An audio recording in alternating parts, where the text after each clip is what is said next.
आज हम सुनेंगे कौशिक ब्राह्मण को माता पिता की सेवा के लिए उपदेश और कौशिक का जाना। मार्कंडेय जी कहते हैं, इस प्रकार धर्मात्मा व्याध ने ब्राह्मण को अपने पिता माता का दर्शन कराने के पश्चात कहा, ब्राह्मण, माता पिता की सेवा ही मेरी तपस्या है। इस तप का बल देखिए, इसी के प्रभाव से मुझे दिव्य दृष्टि प्राप्त हो गई है, जिससे मैं यहाँ जान गया कि आप इस पतिव्रता स्त्री के कहने से यहाँ आए हैं। जिस सती ने आपको यहाँ भेजा है वो अपने पति प्रत्य के प्रभाव से वास्तव में ये सभी बातें जानती है। अब मैं आपके हित के लिए कुछ बातें बताता हूँ, सुनिए।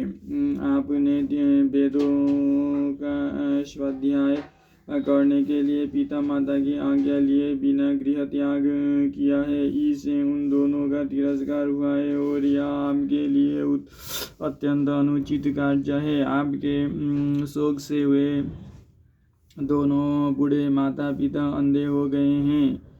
जाइए, उन्हें प्रसन्न कीजिए। ऐसा करने से आपका धर्म नष्ट नहीं होगा। आप तपस्वी, महात्म्य और धर्मानुरागी है, किंतु माता पिता की सेवा के बिना ये सब व्यर्थ है। आप शीघ्र ही जाकर उन्हें प्रसन्न कीजिए। मेरी बात में विश्वास कीजिए, यह मैंने आपके हित की बात कही है। मैं इससे बढ़कर और कोई धर्म नहीं समझता। ब्राह्मण बोला, धर्मात्मन, यह मेरा बड़ा सौभाग्य था जो मैं यहाँ आया और तुम्हारा सत्संग प्राप्त हुआ। तुम्हारे समान धर्म का तत्व समझने वाला लोग इस संसार में दुर्लभ है। प्रथम तो हजारों मनुष्यों में कोई बिरला ही ऐसा है जो धर्म का तत्व जानता हो, पर वो भी प्राय मिलता नहीं। तुम्हारा कल्याण हो। आज मैं तुम पर तुम्हारे सत्य के कारण बहुत प्रसन्न हूँ। जैसे स्वर्ग से भ्रष्ट हुए राजा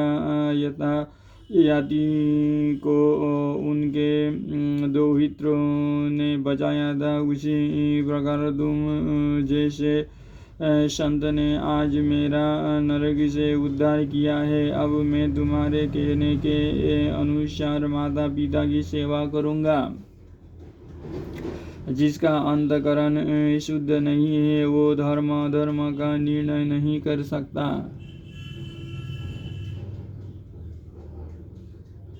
आश्चर्य है कि यह सनातन धर्म, जिसका तत्व समझना कठिन है, शूद्र जाति के मनुष्य में भी विद्यमान है। मैं तुमको शूद्र नहीं मानता। किसी प्रबल प्रारंभ के कारण तुम्हारा शूद्र योनि में जन्म हो गया है। ब्राह्मण के पूछने पर व्याध ने बताया कि मैं पूर्व जन्म में वेद वेत्ता ब्राह्मण था। संग दोष से मेरे द्वारा कुछ ऐसा कर्म बन गया जिससे मुझे ऋषि का शाप प्राप्त हुआ। उसी शाप से मुझे शूद्र जाति में व्याध होना पड़ा है। ब्राह्मण ने कहा, शूद्र होने पर भी मैं तुम्हें ब्राह्मण ही मानता हूँ। जो ब्राह्मण होकर भी पापी, दंभी और असन्मार्ग पर चलने वाला है वो शूद्र के ही समान है। इसके विपरीत जो शूद्र होकर भी साम, धन, सत्य तथा धर्म का सदा पालन करता है उसे मैं ब्राह्मण ही मानता हूँ।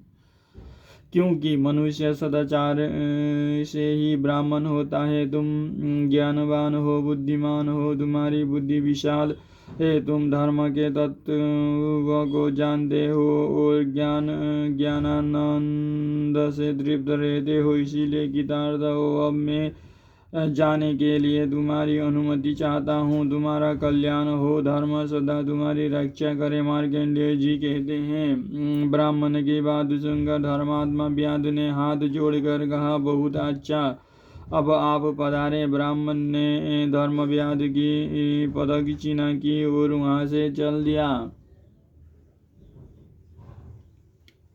घर जाकर उसने माता पिता की पूर्ण सेवा की और बूढ़े माँ बाप ने प्रसन्न होकर उसकी बड़ी सराहना की। युधिष्ठिर, तुमने जो प्रश्न किया था उसके अनुसार मैंने पतिव्रता स्त्री और ब्राह्मण का महत्व सुनाया तथा धर्म व्याध ने जो माता पिता की सेवा की महिमा कही थी वो भी सुना दी। युधिष्ठिर बोले, मुनिवर, आपने धर्म के विषय में यह बहुत ही अद्भुत उपाख्यान सुनाया है। इसे सुनकर इतना सुख मिला है कि बहुत सा समय एक क्षण के समान बीत गया। आपसे यह धर्म की कथा सुनते सुनते मुझे तृप्ति हो ही नहीं